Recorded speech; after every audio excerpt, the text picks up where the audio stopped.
And welcome, Salish Sea Institute and Western Washington University Alumni Association. Welcome you to today's webinar on orca recovery. I'm Ginny Broadhurst, Director of the Salish Sea Institute at Western Washington University. I'm talking to you today from Bellingham, Washington, on the ancestral homelands of the Coast Salish peoples who have lived in the Salish Sea Basin, stewarding land and water and animals since time immemorial. This event is being recorded and will be available to all who registered in a few days. So today we're here to talk to you about orcas, and more specifically, the southern resident killer whales. The southern residents live in the Salish Sea and beyond, which means that they're managed, studied, and let's face it, they're loved by lots of people throughout the Salish Sea and a much larger region. As most of you know, the southern resident killer whales are endangered. They rely on another endangered species for their food. So we're aware that this situation is very challenging, and we could literally talk all day about the southern resident killer whales. But we're using this hour to talk about what's being done now to advance recovery. Our panelists today represent some of the agencies and different governments that are working on orca protection and recovery. I just want to let you know we've had over 400 people register for this event today, so we already have a lot of questions that were submitted during the registration process. So while the Q&A feature is open and you're welcome to submit questions, I just fair warning that we may not even get to the Q&A, the live Q&A, because we have a list already from those who have submitted them. So here's the setup. We have 5 speakers with varied expertise and positions related to orcas. We're going to have short presentations from each of our speakers, and then we'll have some time for discussion and questions. So with that, let's move on to the presentations. I'm delighted to introduce our first speaker, Lynn Berry, who works on the Washington side of the Salish Sea at the federal government level. Lynn is branch chief in the Protected Resources Division of NOAA Fisheries, West Coast region. And you can read more about Lynn and all the speakers in the bios that were part of the registration information. So Lynn, thanks for being here, and take it away. Great, thank you so much for the invitation to talk about orcas. I just shared my presentation. Can you see it and hear me okay? Yep. Great. So I've got some great photos. There's one of southern residents right off our Seattle waterfront there. But first, I want to just take a step back and get everyone on the same page. I know we've got over 100 people joining us today, and you may not all know as much about killer whales as some of us do, but they are amazing animals, and they are found in every ocean on our planet. There are different ecotypes of killer whales. They use their habitats differently, have different social structure. They eat many different things. So this is a poster that shows many of those ecotypes in the Pacific, Atlantic, Northern Hemisphere, Southern Hemisphere. And today, I'm just going to start with focusing in on our Pacific Northwest killer whales, or orcas. And we actually have 3 types here in our waters. We have transients, or bigs, named after Michael Bigg, one of the pioneering killer whale researchers from Canada. And these are marine mammal eaters. That's what they eat. They live in small groups. And so if you hear of sightings of 1 or 2 killer whales around the Salish Sea or beyond, that might be those Bigg's killer whales. We also have offshore killer whales. Guess where we see those? That's right, offshore. We have less information about these whales. We think they eat fish, including sharks, because we see worn down teeth, and have seen some interactions with sharks, and they can be in very large groups of hundreds of animals. But today I really want to focus in on the residents. We have southern residents, northern residents, Alaska residents, but mostly in the Pacific Northwest, one of our icons, one of our very culturally important groups of killer whales is the southern residents, as Ginny mentioned. These whales live in stable family groups, matrilines, moms at the head of the group, and we have 3 pods in the southern resident community, J, K, and L. They are a transboundary species. So you'll be hearing about US and Canadian work today, California, Oregon, Washington, in the US, into British Columbia and Canada, and their range even extends as far north as Southeast Alaska. So they truly are a transboundary species. These are fish eaters. They're salmon eaters mostly, and we know they really like to eat Chinook salmon in particular. How do we know that? I've got a photo here featuring one of our research teams. They are following behind the whales and scooping up both their poop and the scales and tissue left behind when they are foraging and feeding on these fish. And we can look at genetics to see exactly what they're eating. These are also acoustic animals. They use sound. They live in dark, deep waters, and they use sound to find their food. They use echolocation, and there's an illustration here showing how they send out a signal. It bounces off things in their environment like a Chinook salmon and gives them information to support their feeding. They're also very social animals, and they use sound to communicate with each other. And they have unique dialects and unique calls within the southern residents, within the different pods. And these whales are really amazing. They're iconic, culturally important in our region. And they also can be identified as individuals by unique markings. They have a unique dorsal fin and saddle patch pattern. And because we can tell each whale apart, that means we know how many there are in this community.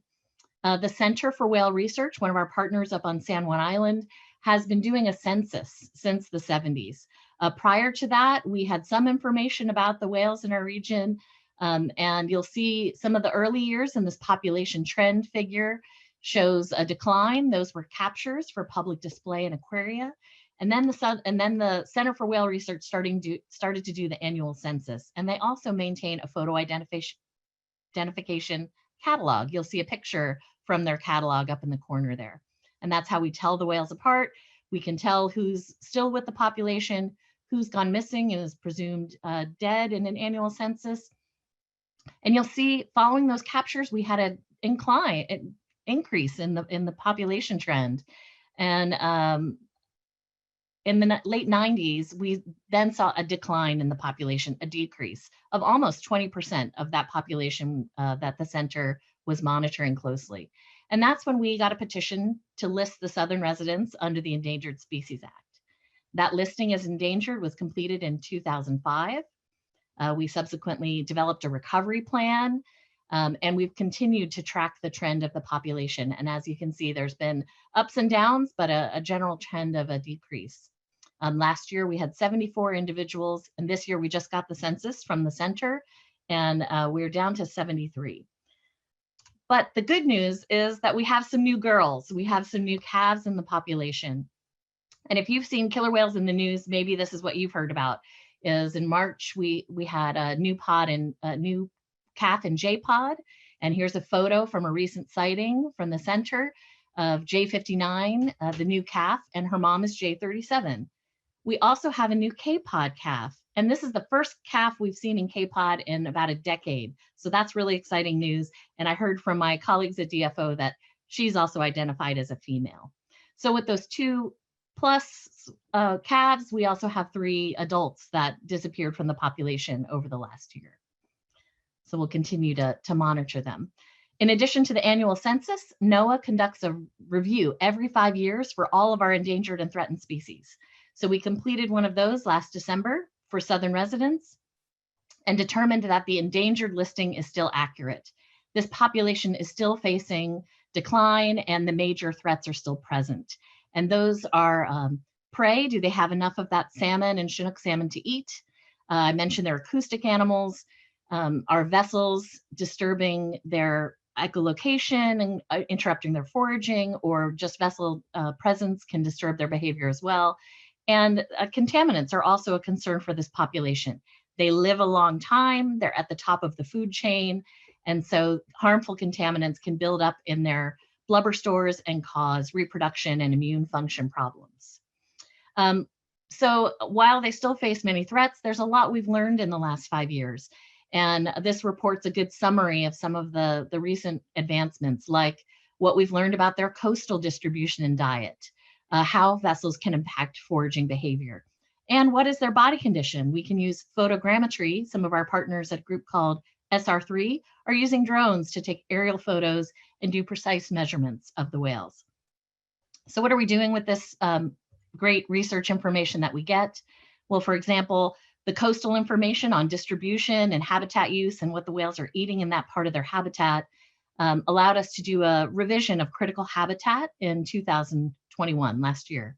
So following the listing, we designated some inland waters areas around the San Juans and Puget Sound and the Strait of Juan de Fuca, so that general Salish Sea area, as important for the whales. And then more recently, after much research on how the whales are using their coastal habitat, we designated areas along Washington, Oregon, and California. What else are we doing? We've got the recovery plan and critical habitat, but we also have a species in the spotlight action plan. Southern residents are on NOAA's list of species in the spotlight. Unfortunately, because they're continuing to decline, they're listed as endangered, yet we do have some idea of what needs to be done for recovery. So as part of that program, we have a targeted list of actions over the next 5 years. And not surprisingly, they focus on some of the main threats I mentioned, protecting whales from harmful vessel impacts, targeting conservation of that critical prey for them, really improving our knowledge of health and supporting any emergency response we may need to do. And then also an important part of our program is education and outreach, like this event today, raising awareness and inspiring stewardship. So thank you all for being a part of that. So I'll go through each of these very quickly and just give you a couple highlights. We've got vessel actions around distance and speed regulations.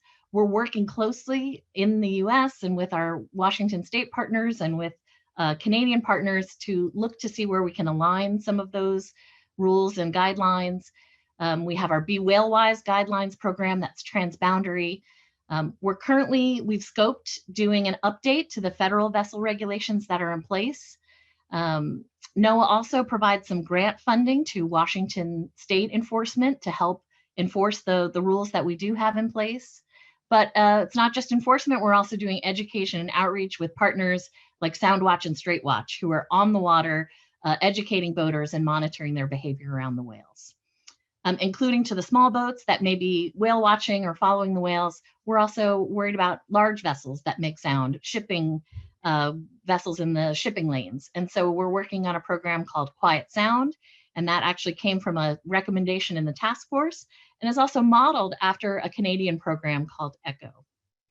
And there's quite a bit of ongoing research, and this is really a transboundary collaboration with NOAA and DFO to look at that effective noise in boats on foraging behavior.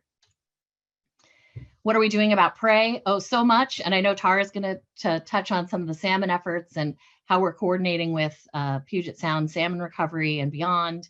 But we also look at other ways to manage and recover salmon in a way that supports recovery of southern residents. Things like, can we identify which stocks of salmon are really a priority for the whales? And that helps us inform what habitat restoration we might prioritize, what hatchery production might contribute to the prey base for southern resident killer whales, and also harvest management. And I just want to touch on one harvest management action, working with the Pacific Fishery Management Council on the coastal fisheries. We've been able to incorporate an amendment that specifically addresses southern residents. It sets a threshold for a kind of a minimum amount of Chinook abundance that we think is important for the whales. And if we see the abundance dip below that, additional conservation measures for fisheries are put into place. And again, more ongoing research in this area. Around health, contaminants, we've got lots of collaborations with the Puget Sound Partnership and their action agenda for recovery of Puget Sound. We've done oil spill workshops with state partners, with the NOAA Office of Response and Restoration. And I just want to highlight really quickly, we recently had a great response collaboration with our Canadian colleagues to a fishing vessel that sank on the west side of San Juan Island and was leaking fuel. So that was a really great transboundary effort. We're coordinating on monitoring of sick and vulnerable whales to make sure they're extra protected. And that includes ongoing the photogrammetry I mentioned. We're also doing health assessments taking breath samples, feces samples to really understand the health status of every individual. And since it's such a small population, we're working on genetic studies as well. And although it's just tragic when we lose members of the population, if we can recover stranded animals and learn about their health, their cause of death, that's really valuable information as well. One last thing is the education outreach we do. NOAA's got a blog you can check out, a webpage with a sign up for a listserv. And this is an area where we work with so many partners, working with classrooms and students and families and aquariums, the whale watch industry and naturalists, just a whole host of partners helping us get the word out about the whales. And I know I'm probably over time, but I couldn't resist a chance to mention that this is the 20th anniversary of something that started my work on southern residents and killer whale conservation in general, which was a northern resident killer whale named Springer, who was alone and lost in Puget Sound. And we came together with our partners in Canada and with the community and with public input and lots of expert consultants. And we rescued her, brought her back up to her family in Canada, and were able to reintroduce her to her family. And there's a photo here from a drone of Springer, who has now had 2 calves of her own 20 years later. And everything we learned in the partnerships we put together for that rescue of one individual in the northern resident community has really benefited all the southern resident and northern resident conservation work that I've been engaged in since then. And with that, I'm going to turn it over to my partner, Tara, my colleague at the Washington Governor's Salmon Recovery Office. She is the Orca Recovery Coordinator. And let's see, I think I have to stop and let Tara share her presentation. And sure. Hi. Yeah, thank you so much, Lynn. Great information. It's a pleasure to follow you. I am going to pull up my PowerPoint here and get started. So thanks everyone for spending an hour of your lunch break with all of us today. Really grateful to see such great attendance here. And I am Tara Galeska, and I am in a fairly new position of Orca Recovery Coordinator. Let's see. Maybe you'll have to pull up my slides. Just said I lost connection somehow.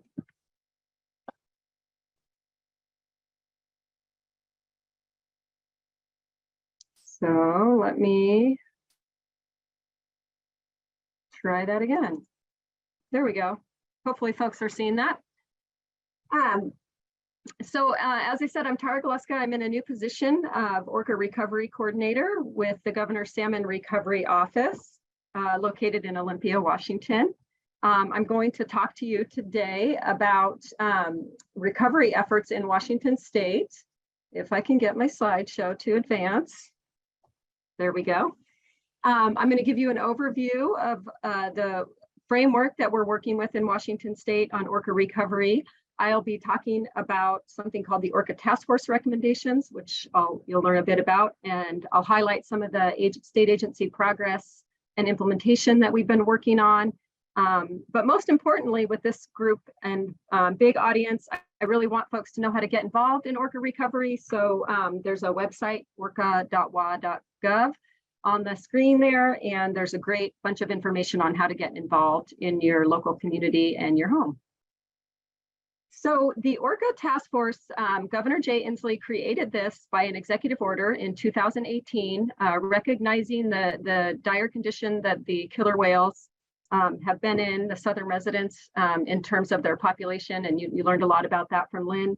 So this task force pulled together multiple representatives across nonprofits, businesses, tribes, legislators, and state, local, and Canadian counterparts and federal.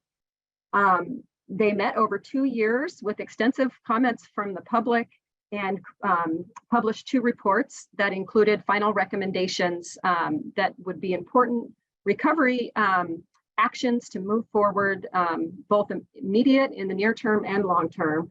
And it's kind of provided the framework for recovery in the state, working with partner agencies and tribes and others. And then the goal, they set a goal to increase the population to 84 whales by 2028. And as Lynn said, we're still in a low number of 73 surviving whales. Lynn talked about this a little bit, but just their threats are, their primary threats are really too much noise, underwater noise. They need to find food, too much pollution. We live in a very urbanized area. You've got an endangered species with the backdrop of Puget Sound in Seattle, and then too few fish. We are struggling with endangered fish in our state and across our region. So the task force recommendations created several actions, 49 to be exact, in these areas. So more salmon, what can we do to lessen the noise? What can we do to reduce pollution? How do we fund all of this work, monitor and adapt with new science coming in? And how do we address climate change and future growth? So since the task force was created, we are on a legislative every 2 years, a large budget comes out, and we've invested since 2019 over 1.2 billion each biennium. Multiple new laws have passed, which have been needed to protect these whales. So we've done some improvements on oil transportation, reducing vessel noise. So this was a big one. We created new commercial whale watching regulations to help provide a little bit of distance and quiet the waters near southern resident killer whales. And we increased the distance which folks could be watching whales, including recreational boats. And since the task force, there's also been the Climate Commitment Act to help with climate change, some new laws around safer products and regulating what we call priority chemicals that are kind of problematic in the blubber of these whales. And then done some things to increase prey abundance. And I'll talk a little bit more about those goal areas in the next few slides.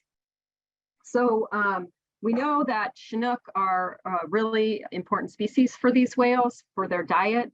And they also eat other species of salmon. However, we have 15 listed species, salmon species in our state, in Washington state. And we've been working for a very long time to improve salmon habitat by restoring and acquiring lands to protect their important habitat. We need to improve riparian conditions. That's the buffer along streams where trees grow. That's a very important thing to protect their habitat and keep the streams cool. And creating fish passage, both at roads, culverts, and dams. We have a lot of legacy large-scale dam and road projects that need fixing in our state. And again, the governor recognized this along with partners and worked with folks across the state to update the salmon strategy. We had a salmon strategy when the salmon were listed in 1999, and we updated it in 2021. And that's going to be really big this legislative session, we hope, in terms of moving forward on salmon recovery. Lynn mentioned prioritizing the stocks. So the state has taken that prioritization. The Salmon Recovery Funding Board just approved $19 million in salmon projects using this targeted investment strategy to target southern resident killer whales. So these are targeting large, the Chinook are the biggest fish out there that these whales are eating, and they require large-scale restoration projects, big estuary projects. They live in the bigger rivers. In addition, the Surf Board just approved over $76 million in salmon recovery restoration funding just this year alone. And then we've increased hatchery production to get food in the mouths of these whales as soon as possible. That was a near-term action. So I mentioned the strategy update. These are 8 of the main themes in the strategy. So I encourage folks to go online and take a look at these strategies. This is a big focus of salmon recovery across state agencies. We're working hard on this, on creating a work plan to really try to move the needle on salmon recovery in these areas of habitat, clean water and infrastructure, correcting fish passage barriers. A lot of this work aligns with what was identified in the Orca Task Force recommendations. So goal 1 was prey. This one is decreasing vessels, and Lynn talked quite a bit about this. And I mentioned, increasing distance, the commercial whale watching rules. We're developing an Orca checklist for the State Environmental Policy Act. That was a big lift that came from the Orca Task Force recommendations. and then looking at the new science on distance and the negative effects on foraging to killer whales. Reducing the exposure of their prey to contaminants. The toxics are really bad for these whales. It's really important that we reduce the use of toxics in our everyday life and then do legacy cleanup of sites that have been polluted over time. Another thing I wanted to mention is the response to this chemical called 6-PPDE. It's a chemical found in tire dust, and it has lethal impacts to coho salmon. There's a state workshop coming up on October 27th if you're interested in the state response to that chemical. And then there's also an aquatics life toxics webinar on October 27th coming up. So I just wanted to put a plug in for those couple things for those of you that are keyed into toxics in the state of Washington. And then finally, the other three goals, which I don't have a lot of time to go into, but I did want to mention. One is the funding and accountability of those task force recommendations. And that's where my position was created, to help work across agencies on those task force recommendations and make sure that they get implemented and we keep momentum out there. And that I continue to do, or we as a state continue to do outreach and collaborate with our partners across transboundary with Canada, with the federal government, and with tribes. And then the other one that's really important is climate change. That has the ability to, and we're all witnessing that as I speak, as I look outside to a smoky sky. The climate change has an ability to interrupt the food web. It can create warmer waters, which is really problematic for salmon spawning in rivers and laying their eggs. Higher water temperatures are lethal to salmon, as well as some of the ocean acidification and just any changes to the ocean food web as well. And then finally, population growth. As I mentioned, we have an endangered species we have several endangered species that are critical to tribal treaty rights. They are species that are near and dear to our hearts and are iconic in our region that we don't want to see lost. At the same time, we're seeing a lot of folks moving to Washington State, moving to the Puget Sound area, and it's definitely having an impact on our environment. And so we really need to think about how we grow as a population and how we do that and still protect our critical species such as salmon and orca, and so that we don't lose them and it's not death by 1,000 cuts. We need to really put energy, time, and attention into these issues if we want to live in this beautiful world in harmony with the ecosystem that we have around us, that is so beautiful, and one of the reasons why so many people want to live here. And with that, I want to hand the stage over to Althea Wilson from the Lummi Nation, who has graciously joined us today, and we're really happy to have her. So I will stop sharing my screen. And thank you, Althea. Thank you, Tara. And thank you, everyone, for the invitation. This is actually, the invitation was to Lisa Wilson, and unfortunately, she is not able to be here today. She had another meeting, and so asked me if I would graciously step in and give a statement. And so that's what I would like to do for you today. I want to thank the looks like 215 participants for joining and being interested in this topic. And I'm going to go right into the statement. So my name is Althea Wilson. I work for the Office of Governmental Affairs at the Lummi Nation under the council. And Lisa Wilson would have been here to have this discussion with you. So I'm just going to go into this statement. When Lummi leaders paddled in their canoes to Mukilteo to sign the Point Elliott Treaty, the 22nd day of January of 1855, they envisioned our way of life, our Chelangan, who we are as Lummi people. We maintain our way of life still today in our usual and accustomed areas as fishers and hunters and gatherers. Article 4, Section 2 of the United States Constitution reads, all treaties made under the authority of the United States shall be the supreme law of the land. As the late Billy Frank Jr. said once, I do not believe in magic, I believe in the sun. and the stars and the water and the tides and the floods and the owls, the hawks flying, the river running, the wind talking. Their measurements, they tell us how healthy things are, how healthy we are, because we and they are the same. Since US versus Washington, we have been co-managers. Some of our elders have said we lost 50% of our fish in the Judge Bolt decision. We have been stewards of this land since time immemorial. We co-manage our fisheries with the state of Washington down to almost the very last fish each year. Our hatcheries produce fish not just for ourselves, but for everyone, including our relatives, the orca. As co-managers, we work hard together for our natural resources that we all benefit from. We created a 10-year plan and started a hatchery coalition with Upper Skagit to Laylup. And when we then brought in Puget Sound anglers and the coho charters from the coast to advocate for hatcheries. We have been working with our co-managers on our 10-year plan. We brought the South Fork Chinook populations from 13 in 2013 to 3,000 in 2021.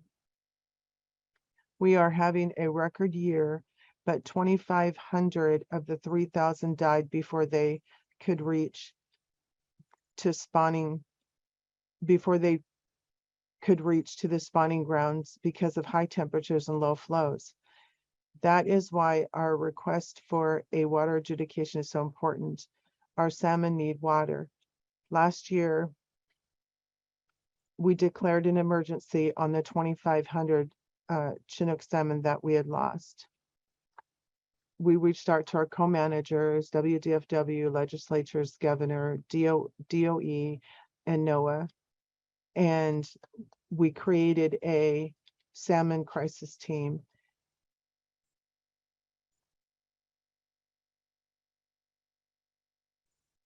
The crisis team was passed through the affiliated tribes of Northwest Indians and the National Congress of American Indians. If we take care of our salmon, then we will take care of the orca and our people. We will keep fighting and never give up. We will continue to work hard for the future generations. These are the top things of the list to help the salmon: increase hatchery production, restore habitat, provide adequate funding to tribes and streamline permitting to fix the habitat, manage the pinnipeds, address the harm done to the rights of the people that are here today. So those are the things the words that Lisa left with me. I hope you can still hear me, Jenny. I'm so grateful to be here. I'm so happy that this is happening, and I would love to answer, or if you have any more questions, I would love to answer those for you. Thank you. Thank you so much, Althea. I really appreciate you pinch hitting for Councilwoman Wilson while she's meeting with the governor today with many of the other tribes. So thank you so much. Our next speaker is, we're moving across the international border, and I'm so delighted to have two speakers from Canada to talk about their work. Kendra Moore is the acting regional manager for marine mammals at Fisheries and Oceans Canada. Thanks, Kendra. I need to turn it over to you. Great, thank you so much, Ginny. And I feel very fortunate to join my other panelists in sharing a bit of updated information today about what is being done on southern resident killer whale recovery. So just bear with me as I try to get my screen shared so you can see what I am trying to show you today.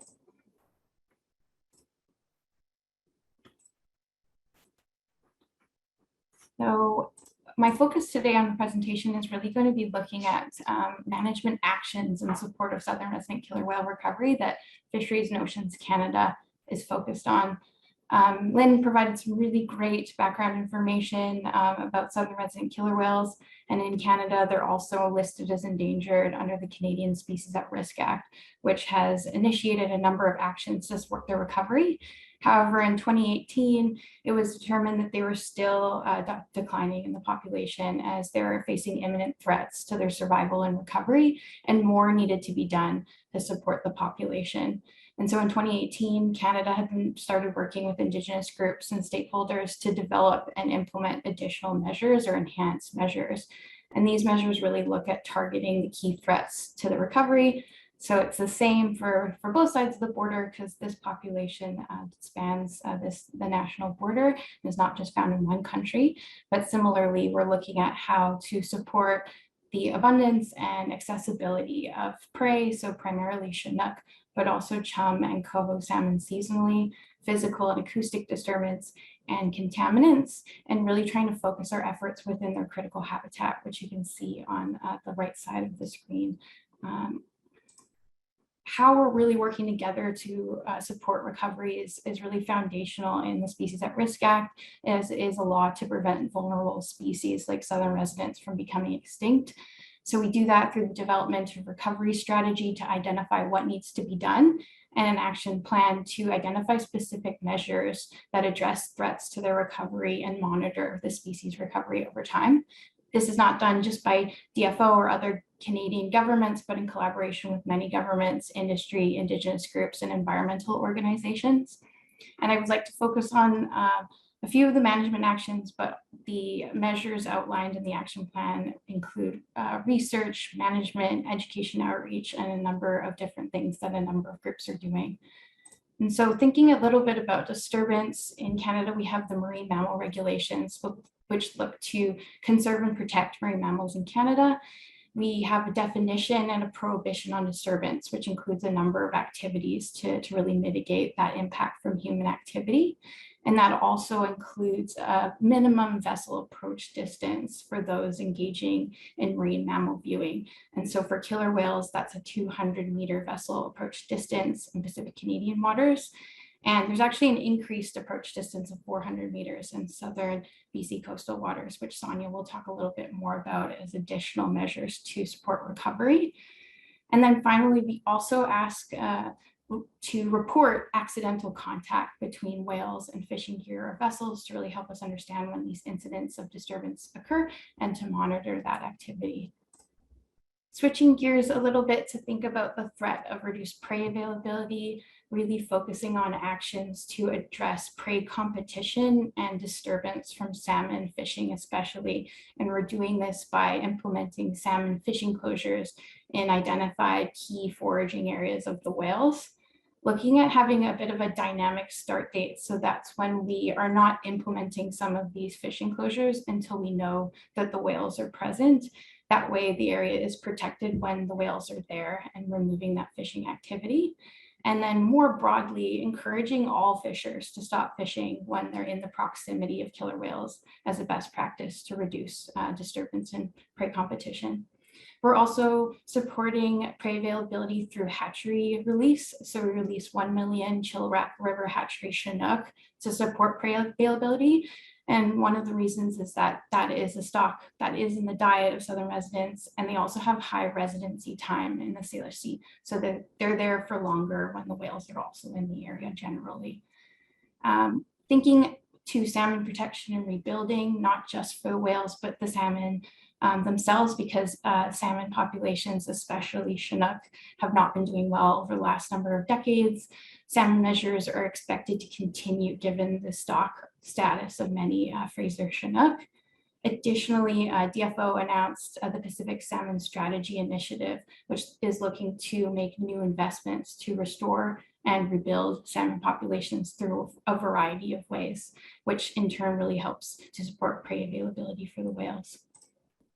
Thinking on the other end of the scale, if you will, but if there is an emergency or a marine mammal incident, we do respond. This can take place in a number of different ways, but DFO coordinates, trains, and is actively involved in responding to marine mammal incidences.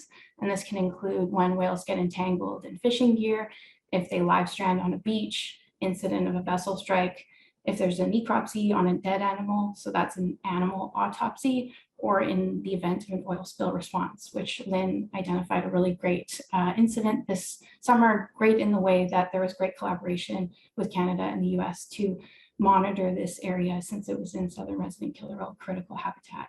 And so we work with many different organizations and groups when there is an emergency to try to respond quickly and in the best way possible.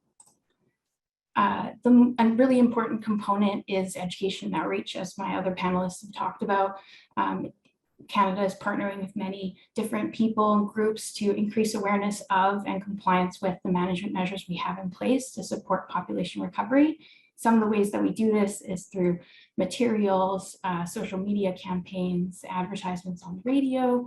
We update charts and apps with geospatial information so people know where these measures are and what to do, as well as doing activities just like this, like a webinar, so that you can learn more about what is being done and what you can do to support population recovery. And I think it's important to note how we know if our efforts are really working. And so DFO has developed 2 different documents to try to assess our progress to date. So there is a report on the progress of recovery strategy implementation for resident killer whales in Canada. So that's on the left, just an image there for you. I encourage you to look into it if you're interested. Additionally, we have an accountability framework that Canada has developed to track progress and facilitate assessment of how southern resident killer whale measures have contributed to the recovery of the population over time. And lastly, I thought I would leave you with what you can do. So knowing the rules around safe boating, marine mammal viewing, and fishing to minimize disturbance to the whales, but also to support prey availability. If you come across an emergency, please report it so that we can initiate a response and try to support those animals where possible. And you can also report sightings, whether it's on land or on the water. And in Canada, we do that through the BC Cetacean Sightings Network. And so with that, I'm going to turn it over to Sonia Henneman. She's the manager and senior policy advisor with Transport Canada, focusing on the West Coast and Arctic whale protection policy work.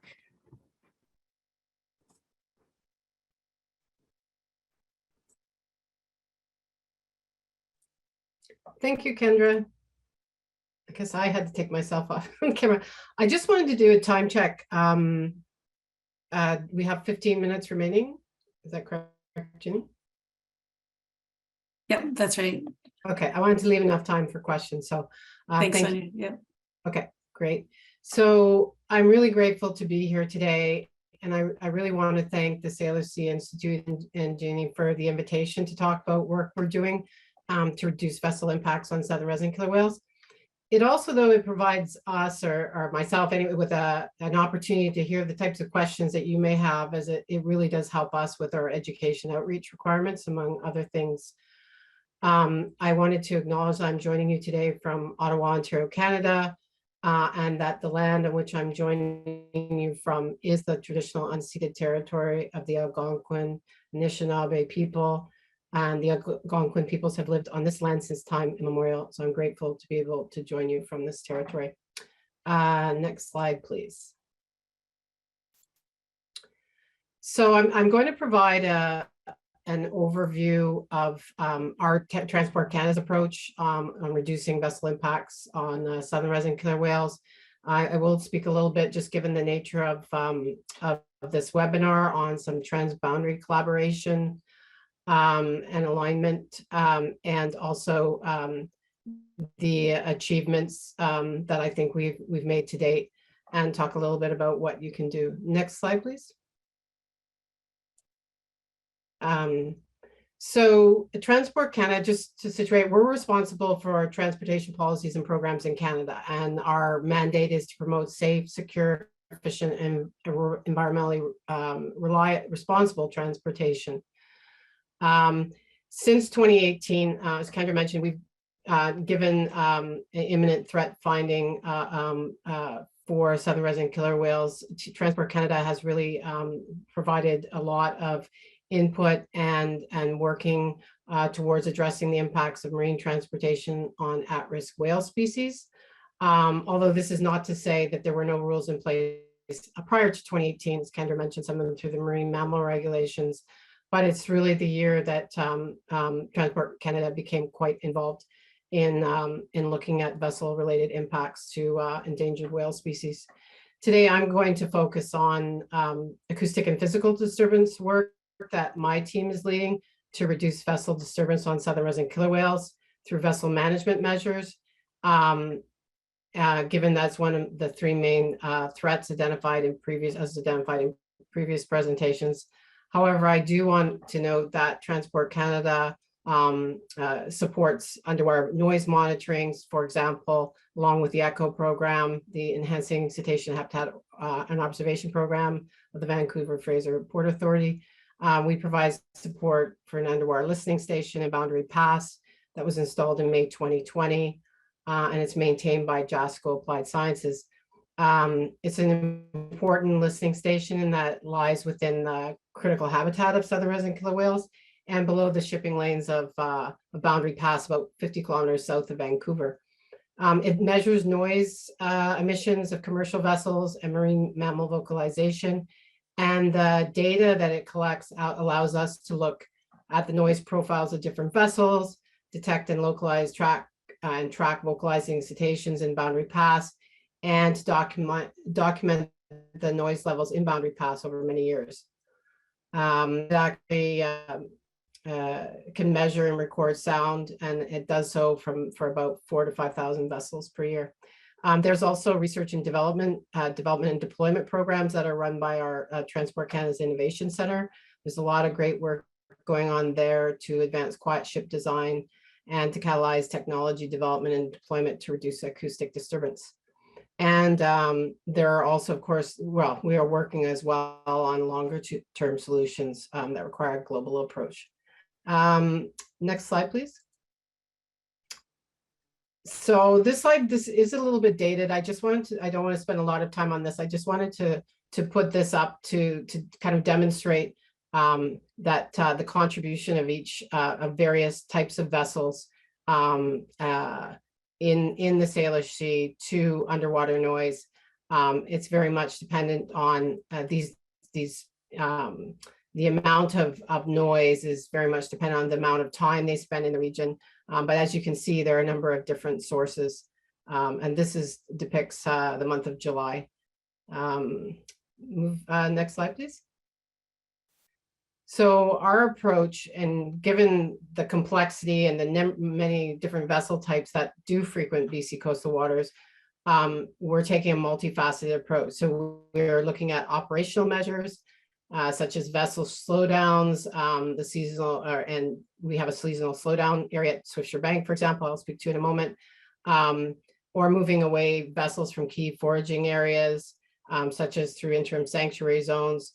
We're also a very active partner in the ECHO program, but I won't be speaking so much about the ECHO program. It puts in place, it's a highly successful program. It's internationally recognized, and the ECHO program implements management for larger commercial vessels. I will be speaking more on the vessels that are non-large, sorry, I should say the non-large commercial vessels.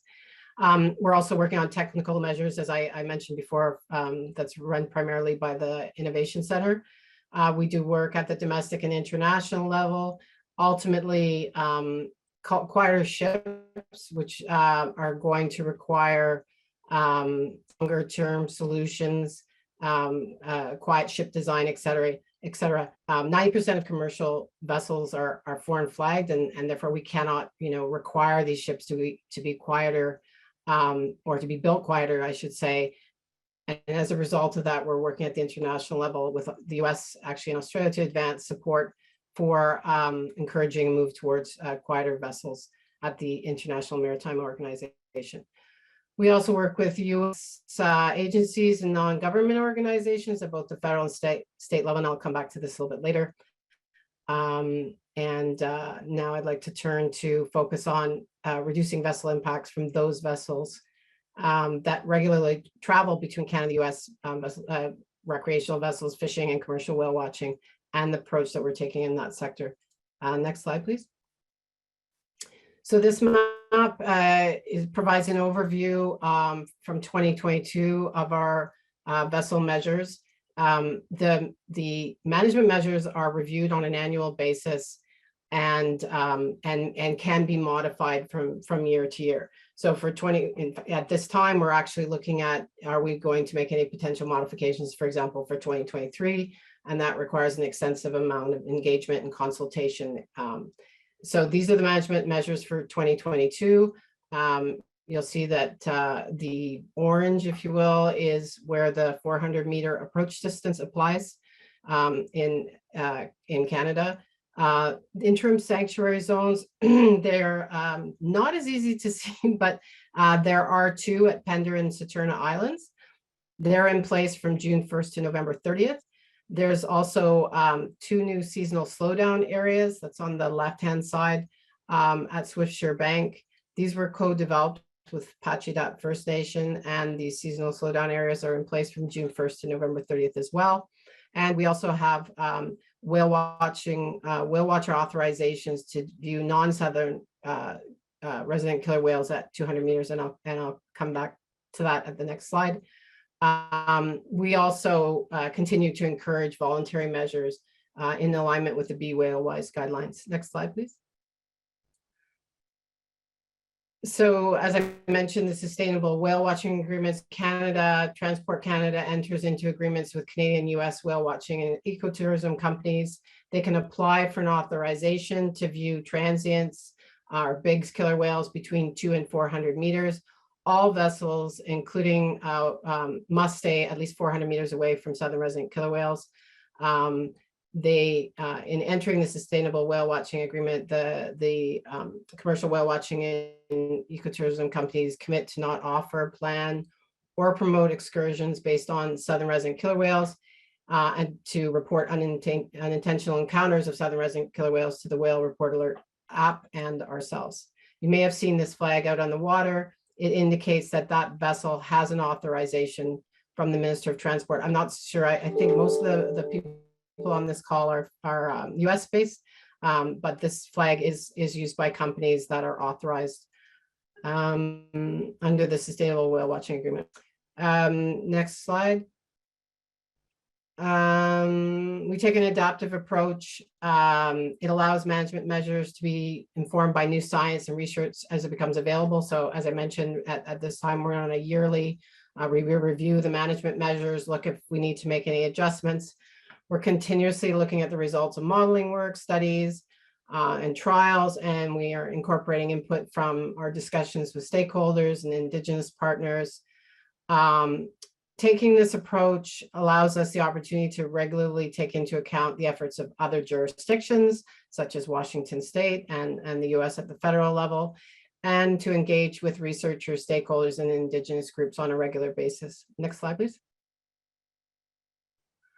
I just want to, I don't want to run through each of these, but I just wanted to, and let me look at the time. Yeah, I'm running out of time. So just wanted to provide a snapshot of all the areas in which there is boundary collaboration between ourselves, between Canada and the US, and not just with other agencies, also with many non-government groups, organizations that are working in the space of whale protection. Next slide, please. So I just wanted to speak a little bit to achievements. I think, you know, we have agreement to work together to identify collaborative actions to address vessel impacts on whales. We have regular cross-border engagement. We do a lot of information sharing. There's coordination of communications and education outreach materials. And ultimately, this enhanced communication between ourselves, as I said, not only the agencies, but also with non-government organizations, is critical to success in terms of recovery of southern resident killer whales. We're also undertaking enhanced communication between Canadian and US counterparts to share information and facilitate transboundary compliance. Last slide, please. So these are just a few ideas I put up. It's not an exhaustive list, but for what you can do to help Southern residents. A few thoughts just came to mind.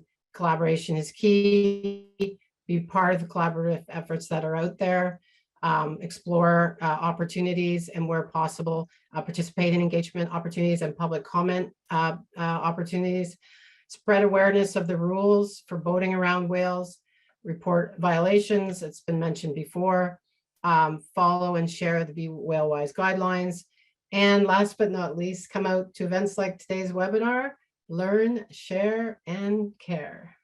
And last slide. Thank you very much. If there are any questions at all, please feel free to contact me at the email address on the slide. Great. Thank you so much, Sonia. And thanks to all of our panelists for their presentations. We are have just a little bit of time for questions. If you all can turn on your videos. Hello. I know that the Snake River Dam is a hot topic, and I wonder if somebody could just give a quick what's up with that. I think there's a governor's pronouncement about it. Tara, that's probably you. Sure, I can say really quickly, I would encourage folks to look at the governor's site and press release that just recently came out. The governor did a Lower Snake River Dam benefit replacement study and came out with a joint statement with Patty Murray, and that can be found in that media release. So without taking up too much time, I encourage folks to do that. But the President Biden also put out something on the White House page. So I'm encouraged, and there's a lot of momentum out there. This is a really big issue. It's going to require, it's like moving mountains, but it's not insurmountable, and there's momentum, and it's really exciting for salmon and the southern resident killer whales. So I encourage folks to get informed on that issue, and that there is momentum. Thanks, Tara. With regards to salmon, we know that, and specifically Chinook, we know that size matters. So a lot of work that we're doing is producing fish, but it takes 5 years to grow a 5-year-old fish. Anyone want to jump in on at what point do you think that we'll have larger fish available, larger Chinook available for the southern residents?